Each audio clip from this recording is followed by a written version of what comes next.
says go live. So it says we're live now. Here we are, ladies and gents. We're live, apparently. Maybe. It's just the logo. Two logos. Got a the new logo, which everybody loves, and then the old new logo right there in the corner. Hello, Kayla. If you can hear this, give me some sort of sign. I don't see the old logo anywhere. It should be in the bottom right-hand corner. All I see is the new logo. Oh, well, then maybe not. It's showing it to me, but maybe I don't know why. Live streaming with sound. With sound. Does it sound good? How about that? Maybe it has sound, but does it sound professional? Does this sound like you would hear it on old-time radio? Old-time radio? Would you hear it there? And would you listen? Man, what if I got that mixer has like 9 sound buttons and 3 banks, so I could put in like the top whatever, what's that, 22, 27, 29, somewhere in the high 20s of sound drops, and I could just play them right here. I'd have to move everything would be a mess though. It's going to be a mess anyway. I don't see the logo either in the corner. Okay, well, it sounds so pro. It's showing it to me, so it sounds so pro. Nice. Okay. Well, yeah, we don't have the intro either. We don't have a sound machine set up. I don't know what to, because we have to set something up. How would we do that? Oh, maybe that new mixer, it has, a thing you can hook your phone into it, and we can just put the intro on your phone. This is all great stuff to be worked out live on the air. I hope you appreciate it. Oy. The 2 people watching. Well, one of them might be me. Or me, actually. It's probably me and Kayla. No, yeah, it definitely is you and Kayla. So, yeah, I don't have an intro. Well, hey, we're here. Well, hold on. If this will play the desktop audio, we may have a chance. So hold your horses. Oh, God, where's it going to be, though? It was on the desktop of the other computer. Do I have a new... Oh, my God, there's 2 of them. Which one do I choose? This in the Discord, not like any of them are going to show up. Oh, whatever. This is whatever it is. Oh, God, which one do I do? All of them. I'll try this one. Maybe you can hear it. Oh, Jesus, can't play. Cool. So maybe this one? I need to get iTunes on this stupid computer. That's another thing I need. iTunes. What is it that people use on computers nowadays? Spotify. Here, let me... Woo! All right, here we are. Hey, everybody. There's the camera. Hey, here's the new studio. You can't see Christy yet. Oh. Let me go... There she is. Ding. Ding. Right there. Hi, everybody, and welcome to whatever this is. It is a test. Hello. Testing. What's up?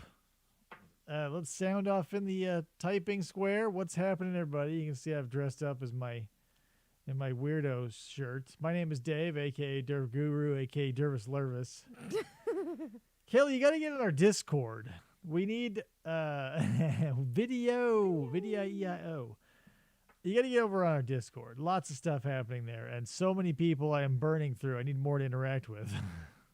This is like a wide-angle webcam. I mean, relatively. It's 4x3. I feel like I'm far away. You're...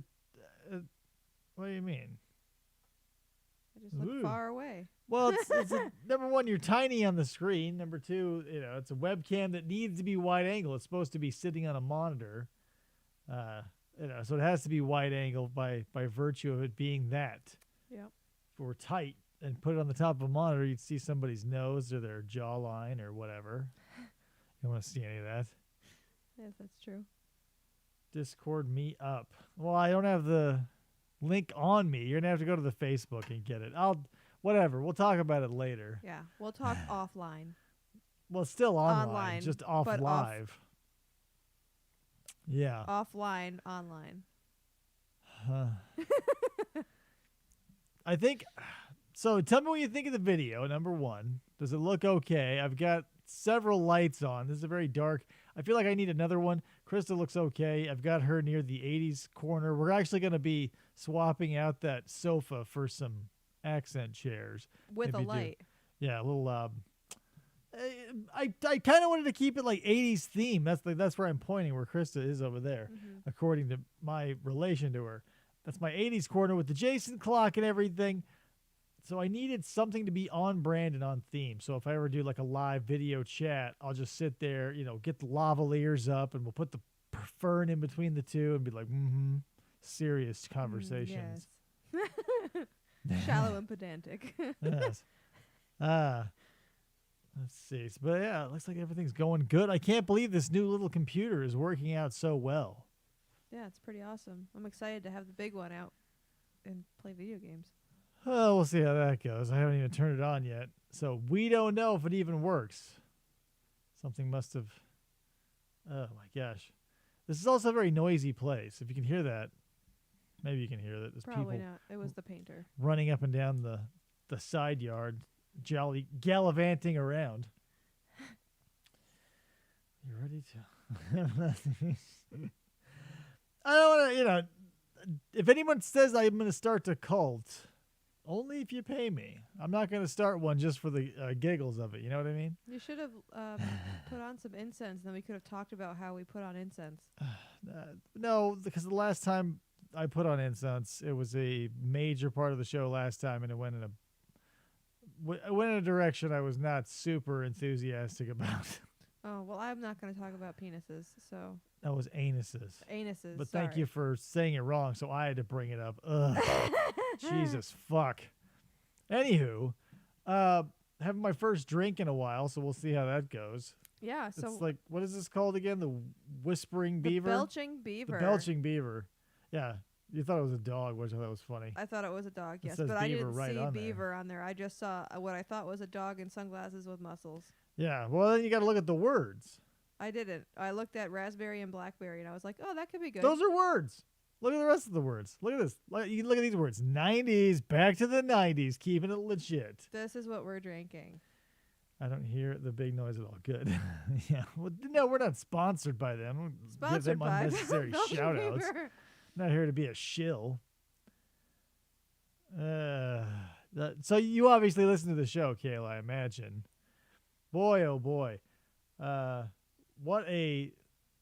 this studio has been a real something or other. I think we need to, at some point, do a video of the whole studio, because everyone's only ever going to see this, like, behind me, and they can't even see all of Kali, and it's not for them. It's for me. The studio's for me. You get to see this stuff back here. Yeah, I but put all all this the goofy guests shit. that come here can see this, but all the guests out in the world can't see everything. Well, you want to be a guest to come see everything, come into the studio. Kayla, drive here. You can also fly, whatever. I'll fly. I'll pick you up at the airport. Yeah, you get to see all the Jason masks, all the little weird can odds and sleep in ends, and all the here. weird goo guys. Yeah, you crash on the futon. Sleep on the Trump did. couch that a million asses have been on. I've slept on it a few times. Yeah. It's not bad. We got an air mattress. This room's big enough. We don't need to set up vacation plans live over the internet. Thanks. We're going to set up an Airbnb for the studio. I don't want anyone coming here, as a matter of fact. I don't want a housewarming party. I don't want anyone. You literally, last week, were like, I think in the fall we're going to have a housewarming party. Yeah. So don't bullshit me. You want I don't people think here. I said that. I don't. You 100% did. And I can have Scott back me up on that. All right, then I'm changing my mind. I don't want to do it anymore. I think it'll be a huge pain in the ass for everyone involved. I disagree. Classic. I want to have one. I don't want to, and I also don't want to talk about it on the fucking You show. started it. Well, yeah, and then I Bitch. started it and ended it. I don't want to do it. The end. We're not booking a hotel. Oh yeah, the clown Yeah, pictures. just don't open the closet door. The clown pictures are fine. Mm-mm. Yeah, the clown pictures are totally cool. It's part of the little shrine in there. Scott got to see them. That's the thing. You want to come one person at a time. You can come through the studio, and then you got to get the fuck out. I don't want a bunch of lollygaggers gagging on lollies all over the place. You move. That's the whole point of like moving far, far away from everybody. Is like I was really hoping that nobody would come out, and it's like a nonstop parade of yahoos, either related or non, in and out of my house. So sleepy it makes me. All the energy to just stand or sit and talk. It's not just that, though. When you're in the proximity of another person, it's like being on. You have to turn on who you aren't usually for the person because you don't want to be a dead fish and a terrible host. So that's like the 6 faces that Derek is talking about. No, that's not even close to that at all. It's basically who I am, just having to play interested in somebody else. Because if nobody was here, I would be crashed out on the couch. But if we have a guest come over, I have to engage with them as a human being, and that burns calories and it burns energy. And depending on the day, I'm just like, pass. Sometimes. That's the thing. I don't want to start a cult either, because think of all the work, like having to get followers and preach a doctrine and possibly having to write something down. Dear God. Like if you're a writer already, like L. Ron Hubbard, let's say, he was already a writer. So it was a layup to make a cult and you could write all your own crazy mythology and your own fan fiction, essentially. But I don't want to do any of that. It sounds like a huge hassle. Like, sure, if you're good at it, there's a bunch of money in it. But then what do you... It seems like everybody who starts a religion, and we have, whatever, written or videographic evidence of them doing it. So basically anything in the past century or so. The creators are always nut jobs by year 3. Because it's like starting a small business, but for crazy people, kind of. Yeah. Because you have to jump through all the government hoops of getting, like, if I wanted to be like a legitimate cult, then I would too, because I would. If I wanted to commit, I'd do it whole hog. So I'd have to get like the tax exempt status, and then if I'd have to, get basically follow Scientology to the letter, because it worked. You just have to go from place to, except here's the thing I won't do. I won't make myself a fucking public nuisance like L. Ron Hubbard did and get his ass kicked out of every fucking country on the planet, so he had to die on a boat in international waters. I think I'll just be less like that so I can stay in my own house. That's probably a good idea. But yeah, whoa. Now, if I could get, don't get me wrong, if I accidentally indoctrinate somebody and they want to burn the calories, I might feel maybe not inclined, but more interested. Like if I could say like, hey, here, you do this, and they'll do it, maybe. Michaela could start a cult. Origin of the universe, mythology, all right. So you're saying that you have your own cult. You don't want to help me start my own, is what you're telling me. If you are starting your own cult, I'm willing to listen and even sign up for a newsletter or two. Get a pamphlet. But like I said, it's going to be work. It's work and work and work and work. And I feel like most new religions are like most small businesses. Almost all of them fail within the first year, because the big ones are already really in their groove. You know what I mean? So if you're going to try and steal some of their flock, and I'm not saying it's not possible, but to like get more than just like, because that's the thing. I don't want cult status. If I'm going to do it, I want to do it up. I want to have one of those big mega churches and have one of those cults, Because that's when you get, like, if you join enough, or rather, if enough people join, then you go from cult to like legitimate religion. That's what I want to ride the line of. Maybe not necessarily break out of the state. Maybe an Arizona-based religion / cult. When it's small, I'll call it a cult. But if it gets big enough, I'm going to call it a full-blown thing. Just get a barn. Just have a barn as your... But where am I going to get a barn? Think about where we live and then say, I get a barn. Well, we live all around farmlands and Right. nothingness. Now, so- again, now think about where we live, Arizona, and I'm going to cram a bunch of yahoos in a fucking barn? Yeah, just stick No some AC. fans Yeah, in there. okay, cool. Yeah. We're just out of session in the summer. No, that's a shitty. You can't call your religion on account of weather. Let's see. Hashtag KLunatics didn't catch on. Well, if we can talk, and if I can sway you over to my side, and if you want to start my cult, You be the New Mexico branch. I mean, well, no, you'll have to be the satellite office of one. Mhm. I don't want to. You also have to keep it under your hat because I don't want it breaking out of Arizona. I'll get you a PO box if you want to be the cult. Like, if you want to be my number one, like if I'm Picard of the cult and you want to be my number one, my Riker, I'll get you a PO box here so we can keep it in state, at least, for tax purposes. Wink, wink. So when I get all those sweet tax exempt statuses for being a religion. That's all that. But then what are you not paying tax on? The property, I suppose, that you go to? Because you still have to pay rent, I imagine, and buy the stuff. You can't just be like, hey, church, I'm going to take this plot. Yeah. So you just say no taxes. Well, what can you save, though? I don't know. You have to be corrupt like L. Ron Hubbard was, allegedly, in case someone wants to sue me. You have to be allegedly corrupt as L. Ron Hubbard to... Yeah, because then you have to ask for like offerings and stuff, and I don't want to do that either. I don't want to do bookkeeping.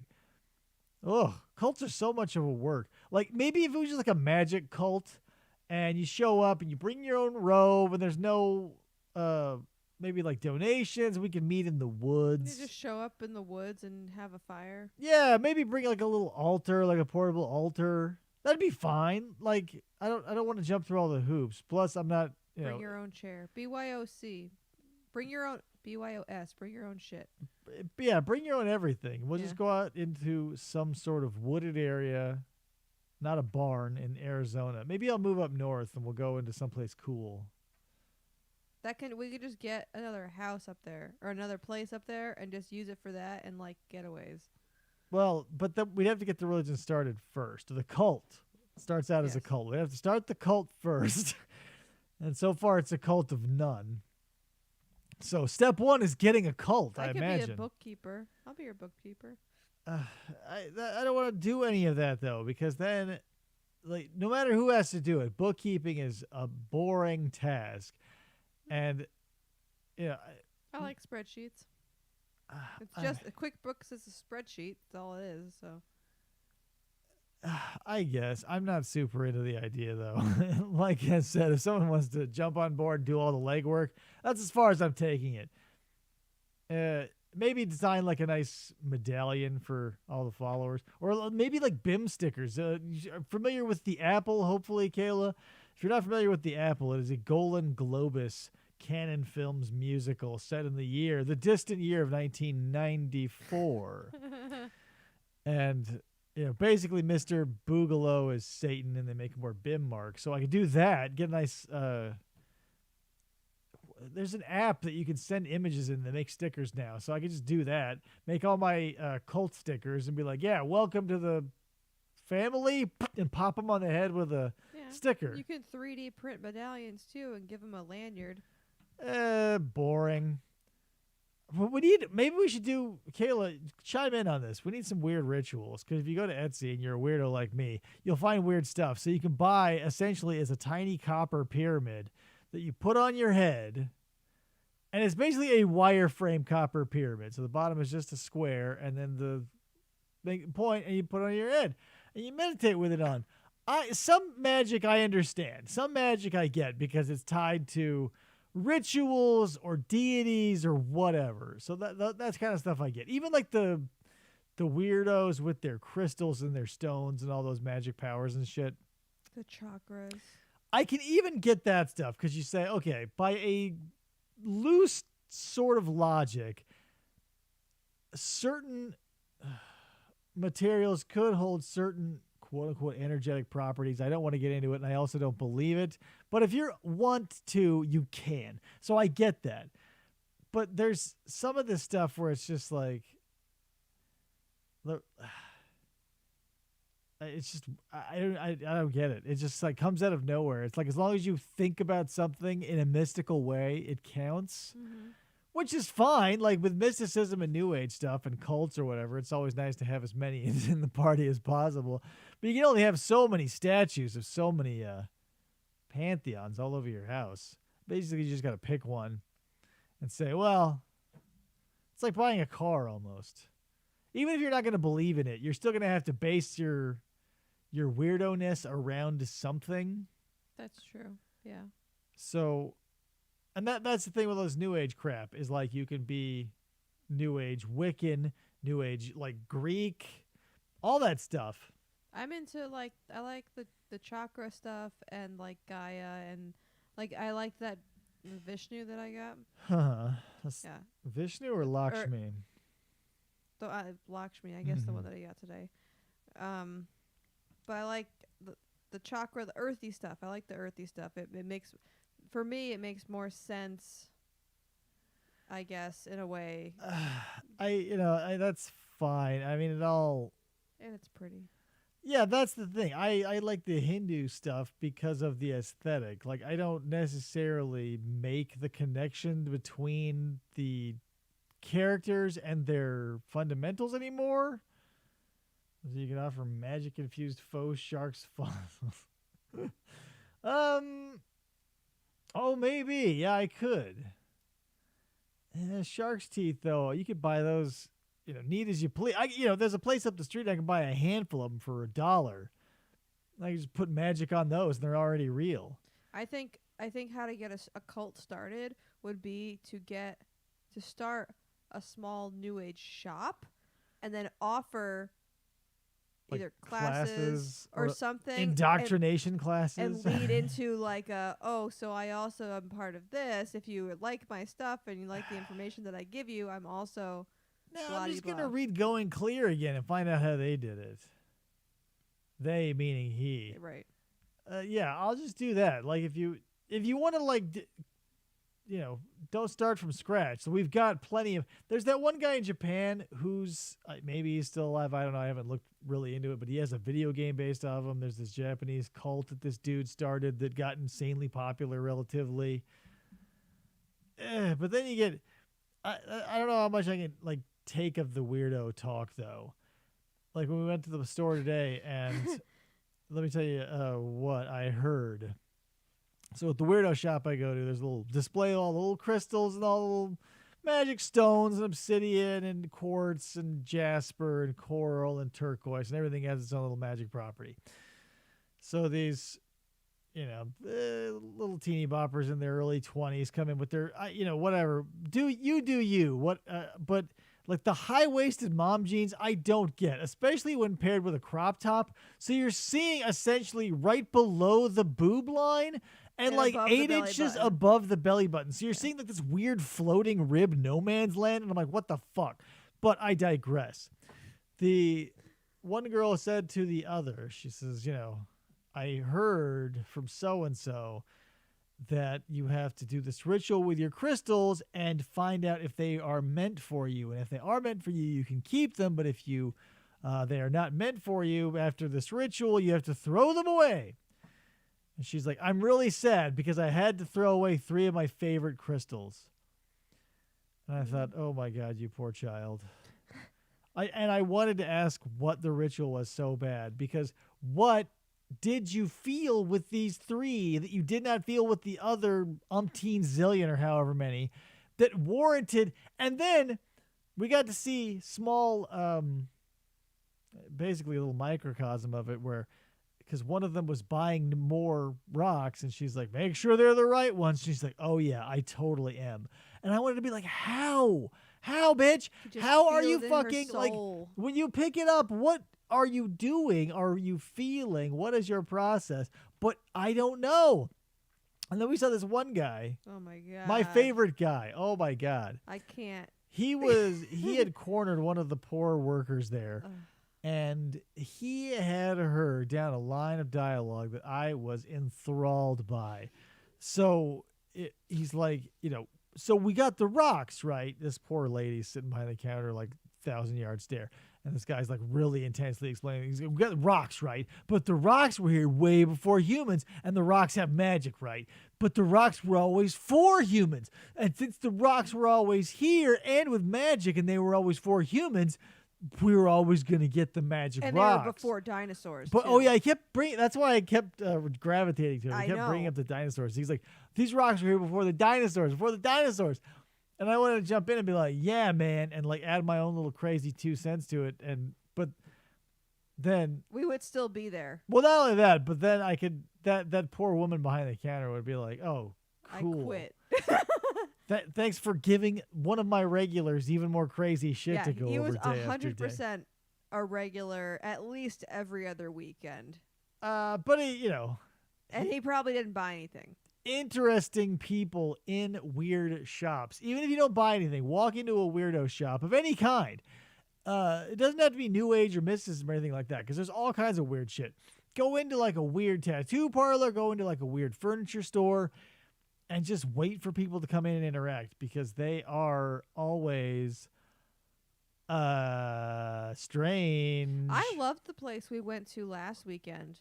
The Misty's or whatever the heck it was. Yeah, called. that one was fine, but But it's interesting. Like, I like all the interesting things. Like, she does what was it, life coaching or whatever, and she can like read your life or whatever. That kind of stuff interests me, and same with like the Reiki stuff. well, why is my question. So like It's with the just Reiki and stuff, interesting to know what they think. Not that I would believe it, but just like what they take out of what they see in me. well, quote, but in that's me. the thing. You don't understand magic then, because if you're looking for them to read you, it's not gonna work.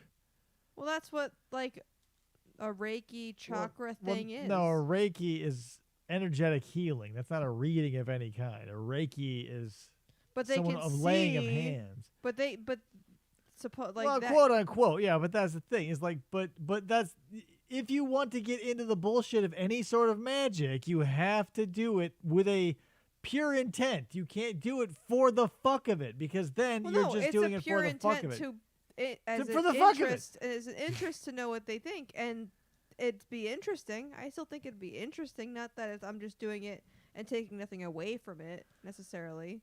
Right, but that's my point though. If you're going to buy into it and do it whole hog. Like when I was talking to everybody about the mezuzah, Mm-hmm. getting a nice little mezuzah for the studio here for a nice little piece of kosher magic. If you're going to do it whole hog. Believe the fucking thing that you're going to fucking do. And then go to the 11th degree. So if I get a little pewter You're gonna become mezuzah with the scroll, I want it to be a kosher scroll with all the Jewish magic that they can put inside of it, because that's the thing you should be doing. If you're doing it, like if you want to believe it's bullshit, then do whatever you want. But if you're going to like hedge your bets, then you've got to buy in whole hog. I think the Reiki stuff is plausible. Let's see. Hold on. Kayla's checking in. What'd she say? You can read it. I know, but my eyes are getting blurry as I'm drinking this, Oh, so it sweet would be Jesus. helpful She if says, you would. Weirdos like that are only fun for a short period, but if you get several of them at the same time, it's so much fun to get them debating one another. Right. Yes. There's a caveat, Kayla. So if you get one-on-one, unless you're me or someone like me, it is like pulling teeth. But if you can just jump into the middle of like 2 or 3 of them or 4 of them, then you can bow out no problem, because they'll always have weirdo conflicts. It's like Comic-Con people. Like Yeah. arguing over Star Wars versus Star Trek, which or is whatever. I love. I will eat that shit up. If I had the time and I did not have my wife and child with me, I would have picked that dude's brain for as long as he would have let me, Yep. and as much as he would have given. And he would have given everything. Yeah, because I've got plenty of weirdo theories to give him too. But that's the thing. Like, you They'd be like, excuse me, sirs, the store's closing. well, I'm not super into talking to insane people for very long, but it's nice to have that weird taste every now and again, Yeah. because everybody's got their own weird thing that they do. Everybody's a little weirdo somewhere in their life. Very rarely do we have people who are so upfront about it, who are also not suffering from some sort of possible PTSD. mental illness or something like Yeah. that. Like very rarely do you see someone who's like completely with it, quote unquote, and checked in or whatever, and they're like, yeah, here's my weird thing. So that's why I try to live like that. If you want to ask me about my weird stuff, I'll tell you. But that's the thing, no one wants to ask. They want to put their heads down and go like, oh, weirdo. Ugh. Well, see, and like that's why I think that store versus the one we went to last weekend differ, because the one we went to last weekend, half of it was like, Well, because she wasn't. That's part of it too. The context is she's not necessarily. yeah, she's not like that. She's she's a hippie. She's more into life. Yeah, yeah. Yeah. She was a life hippie reading stuff. who lived through the 60s and probably came out a star child or whatever. And now in her, later years, the twilight of her life, her and her husband are putting together a joint business of X, Y, and Z. And I like that. And I don't know why I like that so much, but maybe that's something that like I want out of that. I don't know. I like that. Yeah, well, it's just the mom and pop aesthetic that Yeah. you want. Like there's nothing special about what they're selling or what they're doing. It's who they are. You want to own a little And you business. want to support them, and that too. Like I'd love to have a small business, but also support other small Oh, businesses. yeah, you want to live in a community and be part of a society. Oh my Interesting. What a God. fascinating story. We'll be right back. I want to help the economy by spending money and then earning money. Yeah, Well, yeah, so did everybody else, pretty much. you could totally have a new age / coffee shop. People will drink the coffee and talk about weird shit. Eat it But, all up. that's the thing, though. I don't want to. It's true that if you do what you love, you can make money at it. Yeah. But I don't want to make money out of the thing. Anything I do for fun. Anything I do recreationally. I feel like I do not want to take and make a money-making thing out of it. Mm-hmm. Like if it just happens as a matter of course, fine. But I don't want to have the end of whatever rainbow I am traveling over be a pot of gold, because then, that's what everybody does. They have a passion. They turn it into a money-making endeavor. They try and squeeze every bit of And life I don't out want of it it. anymore. Yeah. It becomes a chore instead of a treat. Yeah. So if, as a matter of course, whatever, somebody's like, hey, here's money for the thing that you do, I'll be like, great. But until then, I'm not going to actively try and wring money out of my joy. Yeah. But you can do that, though. Like, if there are people who can do that, like Etsy is basically built around that model. If you are a really good seamstress or a jewelry maker or any artist of any kind, you can pop over there and be like, wow, which is great. But then we're sort of we're still in a really sink or swim. And since everybody is out there swimming, the pool is very full and a lot of people are getting drowned. That's true. Yeah. But I don't know. Everybody wants to complain about the system, but I think it's probably the perfect one. Like, if you can't make it, you can't make it. Sorry. Like, not everybody. Like, who is the unseen, like, dude with the clipboard hiding in the Serengeti, making sure all the gazelles don't get eaten by lions? Like, and then, because then what do the lions do? Starve to death? And we go, sorry, you majestic big cats, but fuck off. We don't want you eating these delicious looking, cuddly creatures. That's true. There's no it's like a checks and balances. Yeah, but that's the thing. Like, talent is the checks and the balance. Like, if it's all, like, let's say Steam, for instance, everything goes up there. All these games, all in sundry, AAA and indies and everything in between. It's a million different degrees of unfair, but that's life. Because what if you hit it big, but you're a hack? Or what if you're really good, but never get anywhere? You roll them bones. That's why if you attach money to, the thing that you love, and then you put it out and be like, aha. So many artists will put themselves out there and be like, why isn't anybody buying it? They hate me. And then because you're attaching value to yourself. Right. And, you're trying to sell literal pieces of yourself. Yeah. So, just But it's to each their own, though. If you can, then do. I've not found that happy working medium yet. But that's the thing with that though. Like you have a passion, okay? Like musicians, you have a passion, but in order to be able to keep doing that passion, you need to have money to do it. Yeah, well.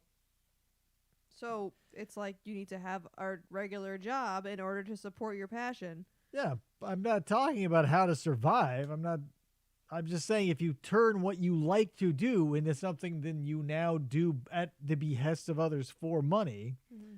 I'm not saying you do make it your entire day job. I'm not saying anything about living off of it. I don't care if it makes a penny or $1 billion. The second you start doing it for money, it loses a little something. At least for me, it does. No, I can see that because you can see even with like really popular bands, like the passion kind of goes out of their music because it's what they're making what people want and not what they want to do. You have to follow as soon as you hit it big. You have to follow those follow trends. Your followers, yeah. But then you get people like I don't know. People seem to love Bob Dylan, and he's a singer-songwriter who's basically got no commercial appeal. At least for me, I don't think he's a very good artist. But people love him.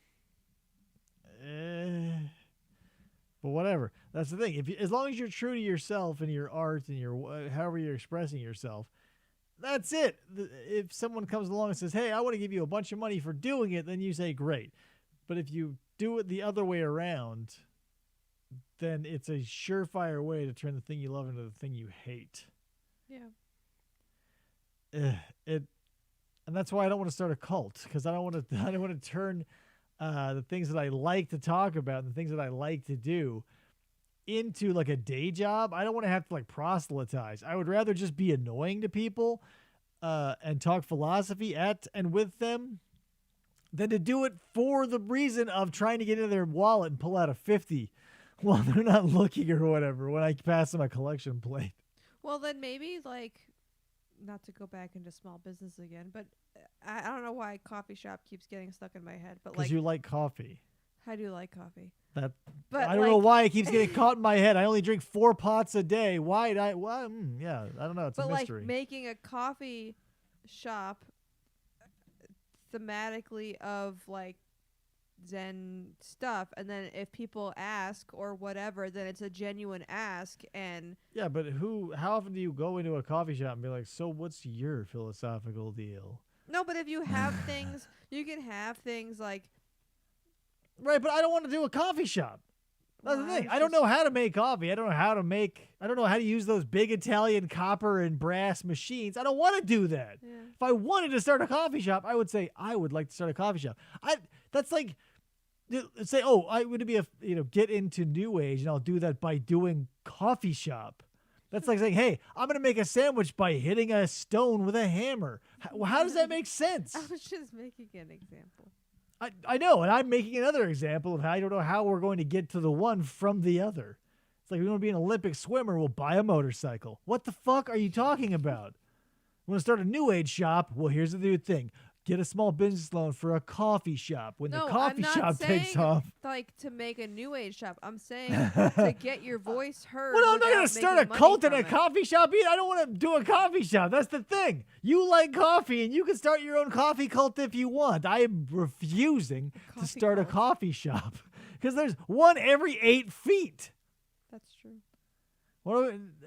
That's the thing. Oh, hey, another coffee shop. Should we go in? Well, we just went to one 3 feet ago, and we're going to visit another one another 7 feet. So, yeah, why not? Why don't we stop into this one, too? Starbucks, right? I know you want to start a coffee shop, but I do not. That's fine. I would look into, like, working one of those machines, though, first.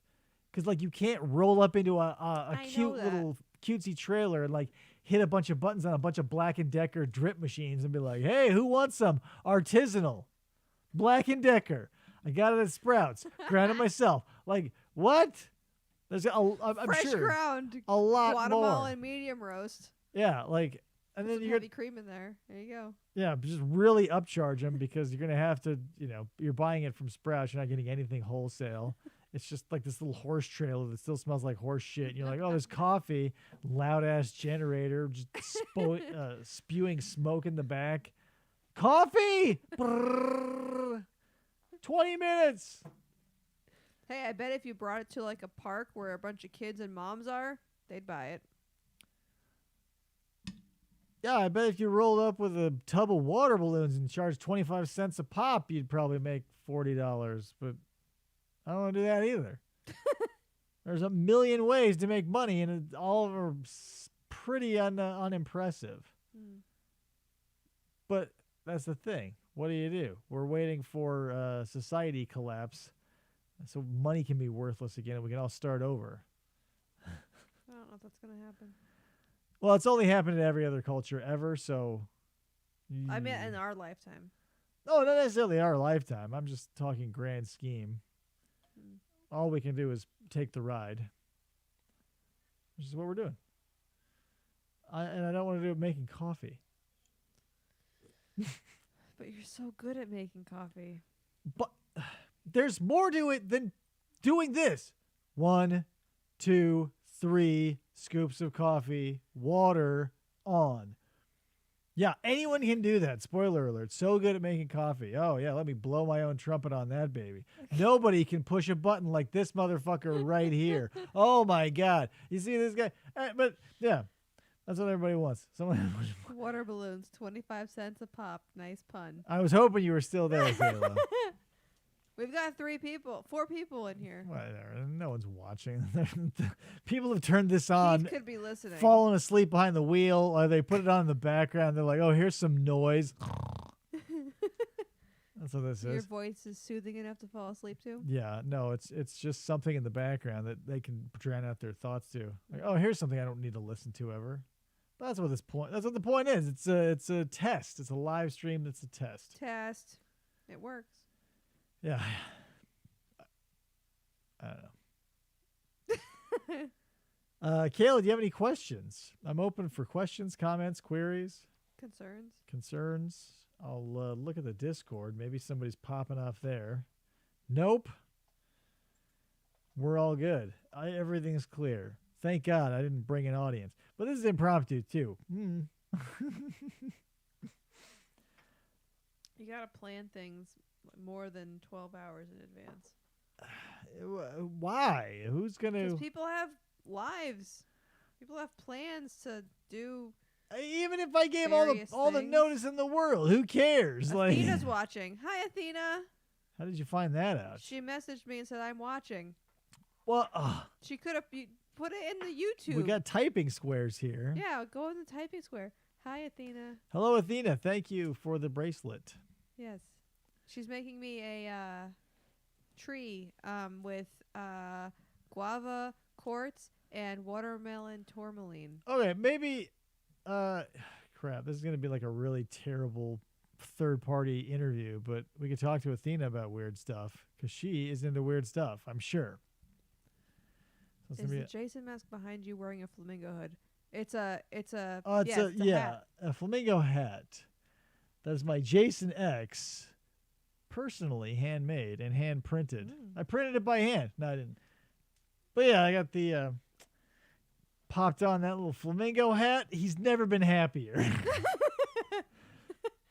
If you probably can't see it very well, but over Krista's right shoulder, there are the wall of Jason masks that I did. Oh no, they can't. No, you'll never see them, and I'll never show you. Never. You'll never see the clown picture. You're never gonna see my Jason masks. Guava is a fun word to say. It is. Okay, guava. Kayla, check this out. There is an artist out there called That One Guy. That one, the number one guy.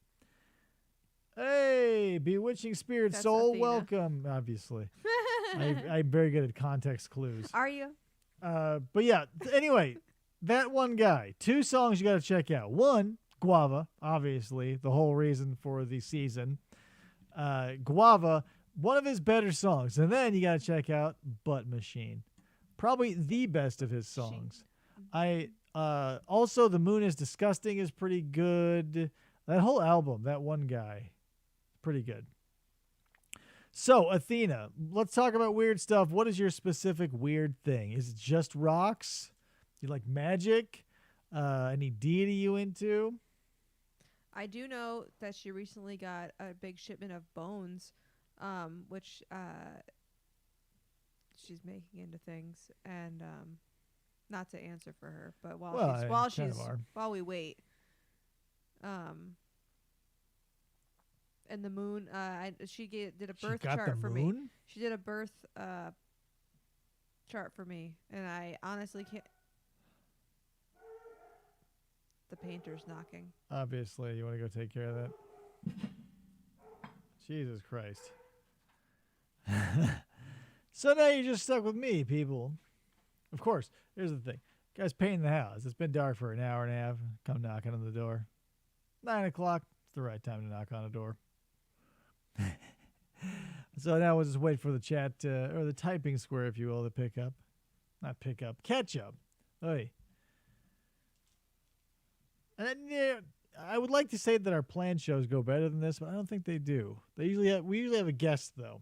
If it's me and Krista and I don't plan anything, this is pretty much what you get. And I wish I had more to offer. Yeah, you hear my idiot talk sparking. Hey. What a day. What a night, and everything in between. Cleaning bones, doing birth charts. Not sure that's weird. Trust me, as a weirdo, it's very hard for self-appraisal. But you got to say, yeah, I'm a weirdo, right? I mean, weird is in like not a bad way. Weird is in alternative. People say new age or mystic or whatever, any of that stuff. That's what I'm referring to as weird. Anything outside of the normal, everyday plebeian sort of view of the world. There's Krista. I'm here. He wasn't knocking. They're just pulling up all the paper right behind the back Nice. door. So working with bones, in what way? What are we talking about when we say working with bones? I'm going to take from the context clues, these are not dinosaur bones or fossilized, but possibly shamanistic animal style stuff. Is that what we're doing? I think I saw pictures of like birds. There's a bird or something. Bones are an interesting thing for some people. Like you can sort of consider them rocks, oracle cards, and learning spells. Okay, so yeah, you're into plenty of weird shit too, just like me. You're just a different flavor of weird. But every flavor is weird to somebody. Well, I feel like I'm stuck. I'm not stuck between the two, but I like both aspects of what Athena's into, like the earthy and the cards and all that stuff, and then the stuff that you're like. I'm just kind of floating in the middle of just everything. Well, it's all whatever. It's all a play. It's all illusion. It's all whatever. It's all supposed to be the stuff. But if you're... I've got tourmaline all around the house by the windows and doors and stuff like that. So Athena told me to do because it's protection, I believe. Yeah, that's the thing. Everything's got magic and all that stuff. And I enjoy all the mythology of it and all, but... I get that because you have to take everything is legitimate, because if you say, okay, this is legitimate, but this isn't, then you're basically just being like the Catholics versus the Protestants versus the Jews versus the Islamic people versus the yada, yada, yada. So if you're going to get into all the weird stuff, you have to say, okay, everything is as good as everything else. So if you get into it, you have to say, let's say Thoth or whatever, Ra is just as legitimate as Artemis or Ongan or all those other things too. Because how do you say no? She said, I finished a partial rabbit, bleaching and pulling tendons. Yeesh. I found a vertebrae, but I'm not sure what it's from. So are we talking about doing... what would you call it? It's not taxidermy, but if you're like preparing skeletons as they were, when they were alive, what would you call that? Just mounting? Or are you using this as like some sort of craft? Like I need some context. What I'm getting at here, Athena. I know. I'm interested, but I need some context. I believe I know she got a fake skeleton body, and like I saw on Pinterest people putting like plants into skeleton bodies with the plants coming out of them, which is super cool. Yeah. And she did something similar to that, and it looked really awesome for her house. And one of her bathrooms is like Victorian Gothic. Yeah, I like it. I feel like if you're going to be into correct me if I'm wrong, because I often am, but for me, like usually the people who are into like the mounting of bones, or sometimes you'll find like a really nice bat skeleton in a little shadow box with some black velvet or whatever. I get the point of all that stuff, and it is pretty cool. But it also really leans heavily into the Gothic, and therefore like the 16th, 17th, and 18th century. Like it's very rare that someone into that sort of stuff, like the mounted skeletons or whatever, are also into like super sleek, futuristic chrome furnishings. She said, I mounted the skull of the rabbit, I'm assuming. I plan on making jewelry with the rest, but I just haven't. Well, projects come and go, and I've got a craft closet full of shit that I started and stopped and started again, and we'll be back to eventually. But the trees are coming out really great that Athena's making, and I'm excited for the one that I'm getting. Yeah, sure. The only thing that I get caught up in is like because I'm into all of it for the play, for the illusion. Like let's say for instance, the little fluttering tapestry above Krista there is Kali standing above Shiva. Now, if you wanted to get into all the, whatever you want to call the legitimate or the mythology or whatever you want to say is like the source of it, I could sit here and say, we are in the final stages of the Kali Yuga, these kalpas. So when Brahma sleeps, he sleeps for a kalpa, a night, and the kalpa is 4,320,000 years, and the kalpa is cut up into 4 slices, and so the first slice is the biggest and it's the best. The second one's a little smaller and gets a little worse, and yada yada all the way to the worst, which is the Kali, which is what we're in, and at the end of it, which we're I think still 390 some odd thousand years from the end of. Kali is going to pop out all 10 arms, do her dance of destruction to destroy the universe. According to mythology, do I believe that is going to happen? No. I do not believe that a black-skinned goddess is going to blow a conch shell, grow an extra 6 arms, each holding a weapon, and she's going to do a dance that'll destroy the earth, or rather the whole universe in a firestorm. But it's interesting. And all the... So that I respect the people who go in and believe the mythology for the word that it is. But if you do that, you're only doing half of the job, or half of the experience is what you're getting. She says, I wait until I feel inspired by them. I don't force anything with regards to like the crafts, like the things that she makes. Yeah, okay. And don't work with deities. Okay, yeah. That's the thing. Deities are not for everybody, but they're just fun characters. Some people are more interested in like the quote unquote forces of nature, the elemental stuff, or the energetic side of things. And that's what's so great about it, is if you can get into any of the weird religions, you can get into any of the weird new age stuff, or even like the guy who is like, oh yeah, I'm here to explain the energy of vibrations, and basically explaining new age in the way a CPA explains your taxes. Mm-hmm. She says, I agree. I don't believe one thing is going to end the world. Not saying it's wrong. I just don't think it will happen. No, yeah. Like it's that's the thing though, is like every mythology has that. They've got their stories that are talking about the beginning and the end, because everybody goes to magic and therefore religion and therefore whatever you want to start the cult that we mentioned before. Everybody goes to them for the same reasons.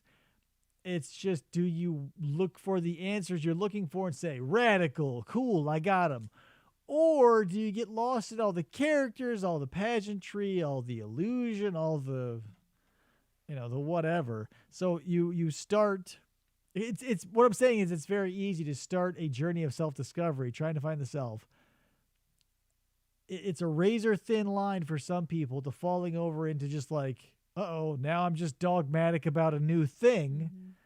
And the other side being like, you see the moral and you see everything is everything. You go, boom, that was just my way in. So when you jump into something, I'm always wary of those who are like, yeah, beginning and end are subjective. And technically, I don't think, if you want to get into it, I don't think the universe ever began. I think it always has, always will be. But, I'm in the minority on that. People love a linear timeline. They like a nice Gregorian calendar. They like a nice milestone chopped up timeline. But it doesn't make sense to me. Because that's like ridiculous, right? Like, don't get me wrong. Before science, or even before science, there was such a thing as like cyclical rather time.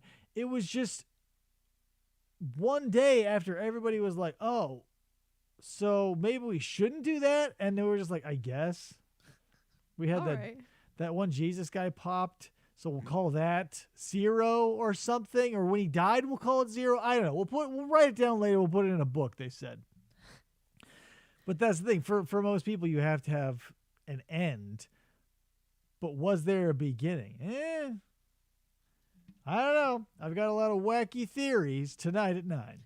She says, anything is possible. We have no idea. It's a mundane existence. Mundane? I would say it's anything but mundane. I think it's almost incredible. But since it does exist, it is completely credible. You know what I mean? Mm-hmm. Especially if you're going to get into New Age stuff and the magic and all that other stuff, you want to get into that. Like the act of existing is so incredible, and the fact that anything you want to dive into has an infinite amount of information in it, and you have the ability to check out of it and disconnect from whatever you want whenever you want. I think it's anything but mundane, personally, because it's, to me, even when I'm bored, I know it's merely there to outline why the stuff that isn't boring exists. So if you're constantly living that up or living that down, like even on the bad days, like Friday, yesterday, I was having a weird day. It was just a bunch of weird shit happening. I just felt weird, and I was like, couldn't put my finger on why. But I was like, it's going to pass. And it did.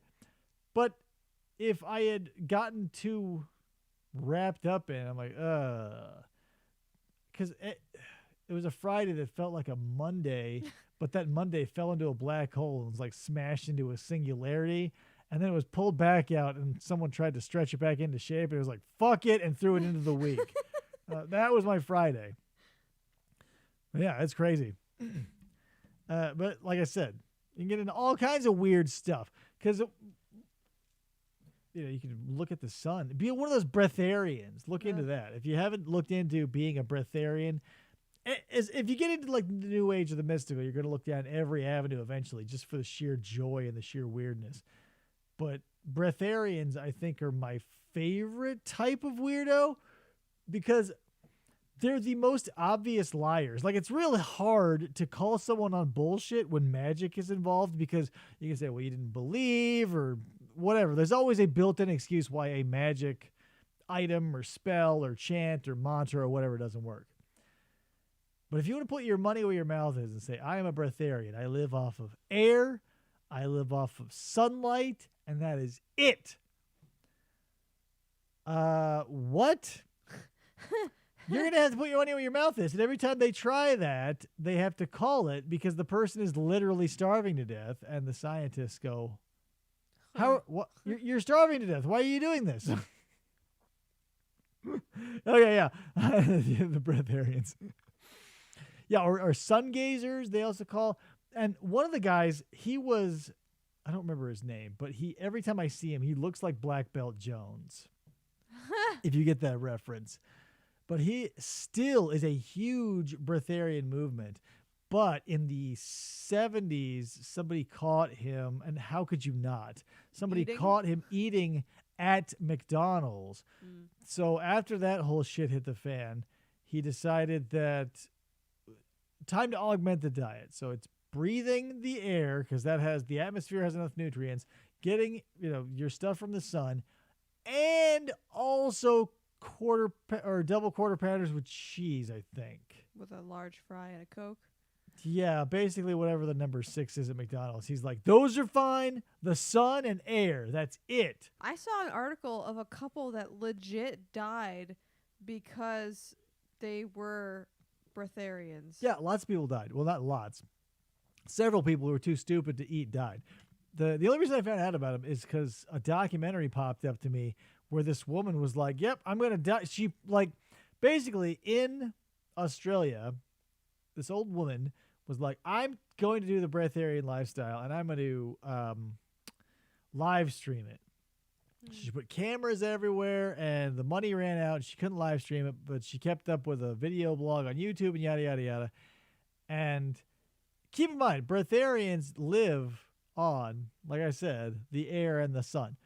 I did not say water, because if you're legit, you don't drink water, apparently. The biggest advocate, I forget her name. She's a nut job.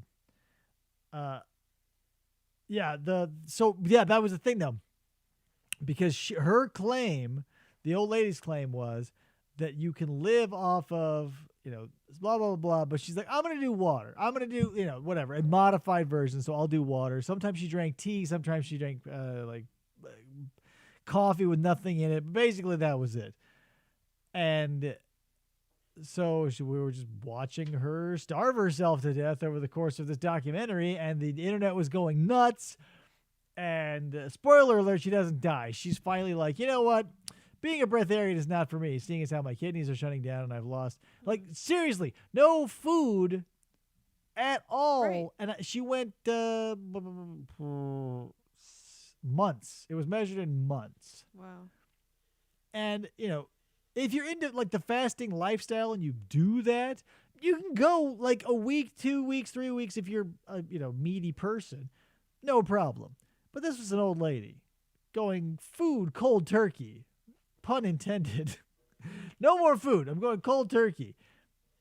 And, she so then the lady who had she even wrote a book. I forget her name. I don't even want to give her any credit for what she is, but she did this CNN thing, and they were like, "Okay, we'll watch you for." She's like, "I'll do 12 days, no food and no water, no food and no water." You could have probably bullshitted your way through 10 days if you had said, "I'll drink water." Right.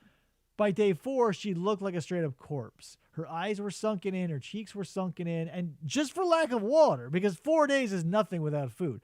Without water, she was literally dying. She stopped whizzing. She stopped doing literally everything. Her eyes, she could barely blink. They were so dry. And so CNN called her. They're like, you're going to kill yourself. And a doctor says you are basically going to commit suicide on the air because you can't give up your principles. Right. But that's the thing. Stick to shit you cannot and don't need to prove. Stick to the magic, stick to the mantra, stick to the deity, stick to the nature, stick to the energy.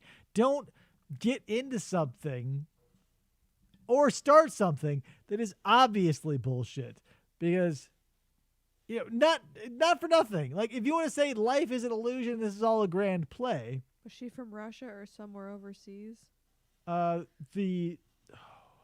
The head lady who wrote all the books was from, I want to say she was from here, meaning the U.S. I don't know where specifically. She still is here active with 10,000 Twitter followers.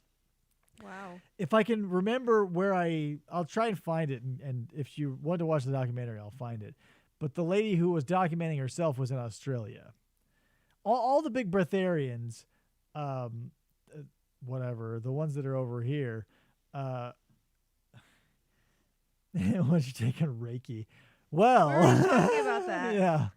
You were probably here when I mentioned it. So, I mean, it's not really a huge story, but I found that there's somebody in our community who's a Reiki master, and we're gonna try and hopefully maybe get him on for an interview at some point. Yeah, like I'm interested in whatever it is that it is. Well, and everything says it's like acupuncture with no needles. Like it's an energy healing thing, like you had said earlier. Yeah. And it is. And I'm super interested in it because I loved acupuncture Imagine shiatsu massage sans touching. or acupuncture. You're right. Right. Yeah. But it's Any not of the no acupuncture. acupressure, Acupuncture is dink, dink, dink, dink. But with Reiki, you're actually moving your hands because what I took, you're not touching anybody though. right? But you're still moving your Yeah, hands. yeah. Point of this moral of that story is I went through when I was doing Aikido and Jitsu back in the old days and doing my shiatsu massage class. My sensei for my Aikido and Jitsu was also my teacher for shiatsu massage and also did Reiki stuff. And that's basically what it is. It's just non-evidentiary based moving of energy through a master or some credentialed or non yeoman or journeyman or whatever, and they move your energy around and yada yada yada. And I don't know. I have no opinion because I have no evidence on it really.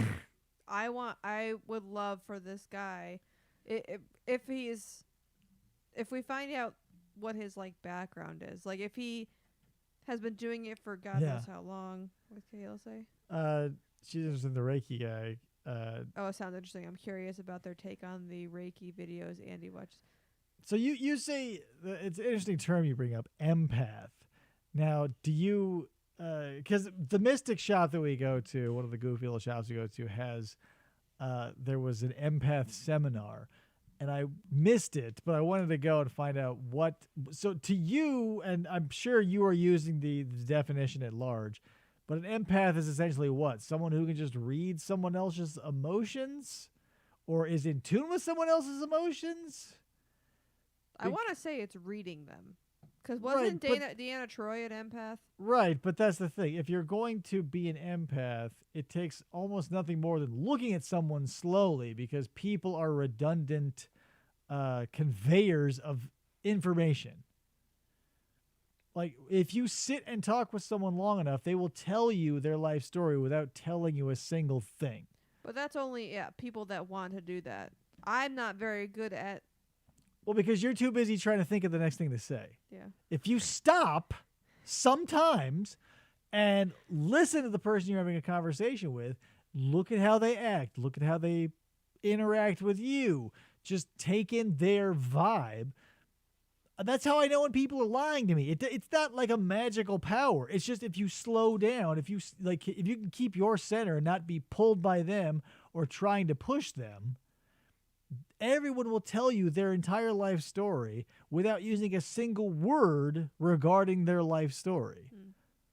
But it does take patience, not even patience. It just takes the ability to look.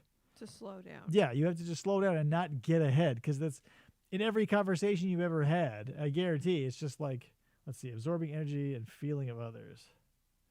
Taking those emotions as their own. Huh?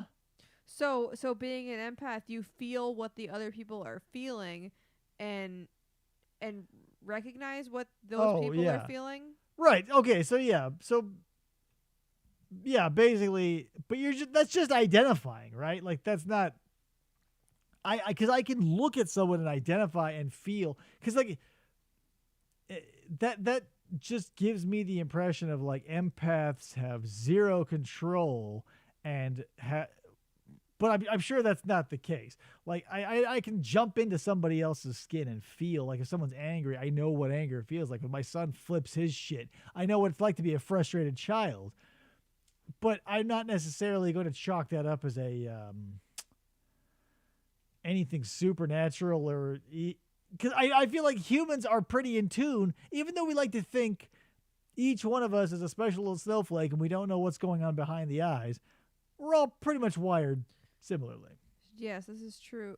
That is a true empath. Yes, there are lots of fakes. It's different. It's hard to explain. Right, and that's the thing. That's when it becomes a matter of academics like this. When you say, "Oh, what's a true empath? Who has experienced a true awakening? Who has who has had that enlightenment? Who has reached moksha? Who has found nirvana? Who has?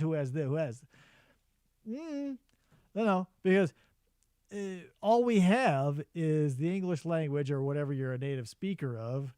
For me, it's English anyway. All I have are words to try and explain a situation where I had an experience that has no equal. So you can analogize and you can abstract. Kill asks Athena, by absorbing, does the first person stop feeling those feelings because the empath took them? I don't think so. I get sick and can't handle being around a lot of people. Right. So that's it's like a overflowing of emotions. but that's the thing, is like you have control over that conduit.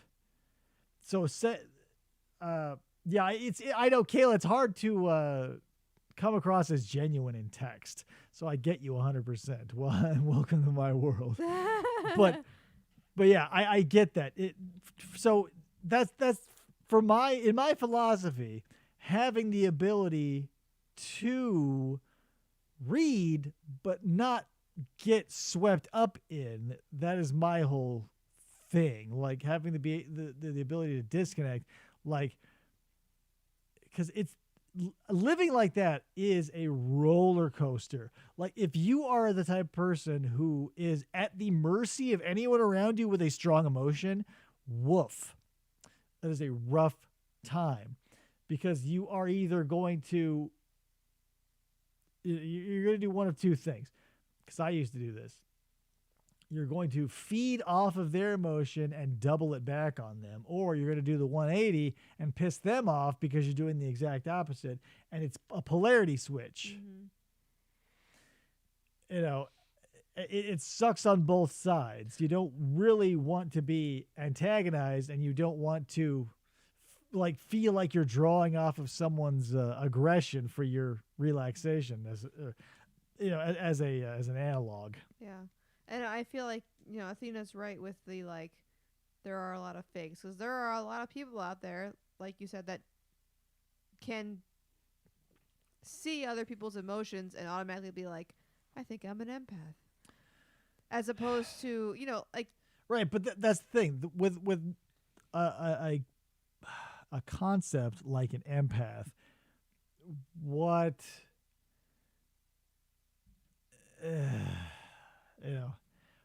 well, like when we get into the metaphysical, it gets dicey, because you cannot go off of implication anymore. We are going off of something, right? We're basically saying, because all of my logical philosophical thoughts come from a place, and for me, like, if you're having to defer to a book or whatever, or like, you're worried about fakes like that, you shouldn't be worried about any sort of measurement or what anybody else is doing, because there are always going to be charlatans. There's always going to be phonies. There's always going to be fakes, because especially working in a place like this, what is a credential? Number one, it just means that somebody who did a thing already now says that you can do that thing, not necessarily that you'll be good at it. Mm-hmm. And that's one of the things I struggle with a lot too, is like, what is credibility in this realm? Because if you go to a doctor and you see a wall of certificates, you go, well, at least he got some sort of training, and there was a competent body of other humans who were there to make sure that this person, yada, yada, yada, yada. But that doesn't mean anything. I don't find credibility in things that aren't reality. Like if you spend a lot of time in school, I get that. Like you probably have a decent knowledge base. But if you don't know how to apply that knowledge, I care not for how much you know. So what is credibility? I think, if you're sincere and if you're genuine, I think people get it because they're, everybody's got those people in their life. Like, let's take doctors, for instance, because they have a lot of credentials and they get credibility rather. Mm-hmm. And they say, oh, I like this doctor and I don't like this doctor. Well, presumably they still have the same skills. They're still an ear, nose, and throat, yada, yada, yada. But one is just a better person. Yeah, and I mean, there are a lot of times, if we're talking about doctors, you can tell when a doctor is doing it for the money versus doing it for your health. Doctor, read any person. No, I know. I'm just saying, like, you can tell. Yeah, I agree with you. That's the thing. Yes. But that's the part of it is like we all have the ability, if we are want, to observe our fellow human beings, to tap into that and to tap into them. But it's just a matter of doing it. Mm-hmm. You have to put your money where your mouth is and pull your head out of your ass. It's not hard to sit and listen to someone in a conversation. But what we do instead is we wait. What we're listening for are the pauses. We're listening for a long enough gap for them to shut up for us to jump in. And like on this show, I do that all the time. But like in real life, I'll let someone talk my ear off because I get that luxury of not having like necessarily an audience who are going to sit there in a silence as my guest and wait for something. Has to go. I don't know how to answer that. Yeah. So I have to vamp a lot of the time, which gives me less credibility because when I have to keep explaining and filling the dead air, I feel like that's part of it too, is if someone wants to, I say this a lot, if you protest or attest too much, I think the opposite. If you want to talk my ear off about something because you're so good at it, no one believes anyone who boasts, and nobody believes anyone who is so against something. Like, it's just, I don't know. But that's the thing for me too, is like it's just incredibly easy for me to read people because I just can see. That's probably what them leads you towards being an empath. But that's the thing. I don't. I know you don't want to acknowledge yourself as one, but I don't think. Not to offend Athena. I don't think an empath is a thing. An empath means a separation. That there are people who are not empathic. I disagree with that wholeheartedly. I think every human organism has the ability to be, right. Yeah, an empathic person. It's just that's like not everyone can be a plumber. Right. Yeah. I mean, because there are like narcissists will never be an empath. Like certain types of people, it's just. But not you don't know happen. that. You that's the thing. I don't like necessarily labeling in any form. I don't like when people love to label me a nihilist for whatever reason. Whatever. You can do that if you want. I don't care. It doesn't matter to me anymore. But when we get into labels, we say, oh, well, this is a legitimate label and this is a fake label. And you get into like the real dicey waters because you say, oh, well, this is real magic and this is fake magic. But if I, as the third-party observer who cares not for magic, nor do I believe in it necessarily in this straw man scenario, I can go, well, okay, let's both of you put your money where your mouth is and see what happens. Uh-oh. It's like that's the thing. If you get 10 tarot card readings from 10 tarot card masters, they'll all be different. Right. And the built-in excuse is the same thing that you get in the I Ching. It's the same thing you would get any fortune telling. If you do it more than once, and if the one time you do it, your heart and mind and soul aren't invested in the projection of the future or whatever you're doing, it's all for naught. So that's the built-in excuse. You get to say, well, you didn't believe hard enough. Mm. You did it too many times. You did yada, yada, yada. Whereas if like, let's say if I did go to each encounter with like, let's say I go to like an I Ching master and he does my future. And then I go to a tarot master and she does my future. And I go to a palmist and she does my future. And then I go to yada, yada, yada, this, that, and the other. If I go to each one of those with my whole consciousness and my whole heart and my whole yada, yada involved, each one should hypothetically give me the same answer. Same thing. Right. But Assuming they're reading the same things. right, and the only thing is,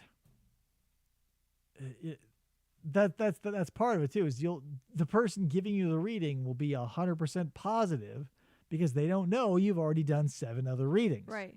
Yeah. So that's I can see where people would get upset, or not upset, but like that would be their sticking point. Like, because people who are science minded, they say, well, things should be reproducible. They should be replicatable in a laboratory condition. Like if you are able to tell the future, yada, yada, yada. But then you got another built-in excuse because the future isn't written and can change and does change every second of now. So then what do? So, well, these are all subject to change, number one, because the future is not written in stone. Number two, if you already did a reading, this one is moot. Number three, also, it doesn't exist. I don't know. That's the thing. You're bulletproof at every step of the way because if you believe in magic, you believe in magic. So you're bulletproof. That's the thing. If you believe hard enough, nobody can touch you. Like, look at all the every missionary you've ever talked to. No matter how hard, I've had a friend try and sit down and have a real heart-to-heart with a missionary, be they a Jehovah's Witness or a Latter-day Saints, Church of Mormons essentially, or a Hare Krishna in the airport or whatever. The reason why you're not going to shake that whatever missionary's foundation is because they are a whole hog, my friend. Like, they have not only bought and paid for the cow, but they've eaten it, they've skinned it, and they're wearing all they it. know. Yeah. But that's what you get with dogma. That's why I'm willing to accept the possibility of anything. But what is the likelihood? Like the simulation theory that everybody loves to bring up. Like, if we're all living in a computer simulation, number one, if it were true, would it matter? No, because you can't leave, obviously. Mm-hmm. The only way out would be death. And who's going to check? Right. Anyone going to take that? Because you can't come back. That's the problem. But it's just as viable, although unlikely, state of being. It could be we're all, nerve endings of the universe. It could be we're all fragments of Brahma. It could be we're all just accidents of God. It could be we're just meaningless biological replicants, the furthest along in a chain that started 14 billion years ago by some accounts. Mm-hmm. Who knows? We'll never know. Right. That's the thing. If you're satisfied in knowing the fundamentals, all the crazy zany bullshit, all the gods and goddesses and rocks and stones and moons and planets and stars and galaxies and everything under any sun anywhere, it's all the same. So you're cool with it. Mm-hmm. It's just what you want to believe with your life. Like, it's just aesthetics. Because you can't, that's the duality of the non-duality. Is one existence, but you literally can't leave. Yeah. So you say, well, I'm disconnected. All these, you're going to be a Zen monk, you want to be a Hindu priest, you want to be a Jainist, you want to be whatever. But you don't really disconnect. Right, because it's impossible. Right. Disconnecting is death. And even then, by almost all accounts, you don't get to leave. So that's the thing. You have to live that paradox of disconnecting, but also never being able to leave the play, the illusion of reality. So you just live with one foot in each world. All the goofy shit in here and in that closet and everywhere, like, that's all just part of the hilarious set dressings that is this life. What it really is at the core is none of this. But nobody knows. Because all I can tell them is metaphor. All I can tell them is analogy. All I can say is, Ganesha, Kali, this, that, the other thing. And they go, oh, interesting. But that's nothing about what I'm talking about. Because I don't know how to explain what I'm talking about. How do you? What do you say? Because everybody wants to see everything in black and white, too. You say, well, just disconnect. And they go, well, just lose all emotion forever? Yeah, jackass, you're talking to me and I'm saying disconnect. And yeah, obviously you're talking to a robot. No, it's like you get the fundamentals down, and every situation that arises is easy. Because you just go, oh, everything is everything. This is very easy. You're centered with the self. That's what I'm saying. Like all the specific questions that all the gurus get, or like when you ask me a specific question that's highly situational, but still is the broad strokes of life. It's just like, well, it's the same thing again. Yeah, and but it's the details. Right. And that's when back, a couple months ago when you mentioned just disconnecting, when I didn't know a lot about it, that was what I thought. Like, you disconnecting from everything means you just disconnect from feelings, period. Right. And I didn't understand that. I understand it now. Which but it seems like not only, okay, I get that the words seem scary, but how foolish is it to discount the context of me? Right. Like I, as a human being, say just, it's about disconnecting from yada, yada, yada. And they go, no, never. I will never give up my connection to my emotions. Obviously, jackass, like they're tied to chemical triggers in your body. It's impossible. Yeah. That's part of. But words. You have to. Here's the thing. If you don't care, it doesn't matter. Because if you don't care, you get the first 3 steps of Buddhism. If you care, you get to learn the 4th one. But if you don't, then you stop at the 3 and you go, not for me. Woo! That's it. So you fuck off. But that's the thing. Nobody wants to tell you the 4th one. If they don't see, you have to work through the first 3 because you say, okay, life is suffering, desire is the root of all suffering, so we get rid of desire. 1, 2, 3, right? But no one tries it. They just go, well, I don't want to. But you don't even have to try. You just think. It is impossible to get rid of desire. How could you ever get rid of desire? Because you will get hungry, you will get thirsty, you will have to use the restroom at the very least. You will want to get in out of the hot. You will want to get in out of the cold. You will have desire. It's just using them as the right tools and not like being at their mercy. You control your desire. Desire does not control you. That is the key. But they say, well, life is suffering. Root of suffering is desire. Get rid of desire. But you're supposed to try it and come back and be like, it didn't work. So your teacher can go, no shit, jackass, swish. Now go fucking get your head out of your ass. Swish. That's all there is. But it's hard to say that because it has to be a dialogue. And when everybody else's dogma is already keeping them at bay, you never get to step 4. Mm-hmm. So we go, I can't give up desire. I don't want to. People always give you those hilarious, I like Oreos. I'm lazy. Like when people tell you that as a joke, they're telling you the truth. Whenever someone says something to me sarcastically, I remove the sarcasm because that is the truth of the situation. Everyone who tells you something is telling you the truth. When they say, when your coworker says, oh, I'm fat because I'm lazy, and they say, like, they make a frowny face, and they go, wah, wah, and they make a big deal out of it, they're making a joke out of the reality. But we go, oh, no, you're not. Looking past the reality so we can say, oh, well, wait, no. Yeah, you just made a funny voice. Yes, you are fat. I agree. But, to each his own. And I can't and don't want anybody to move from their niche. Because I'm selfish, essentially. I don't think that we should have, because it never happens. I don't think it will happen, but I also think it shouldn't happen. Is like have a bunch of people just running around, actually woke, actually having an awakening, actually feeling that disconnect, and just sort of like taking it laissez-faire. Because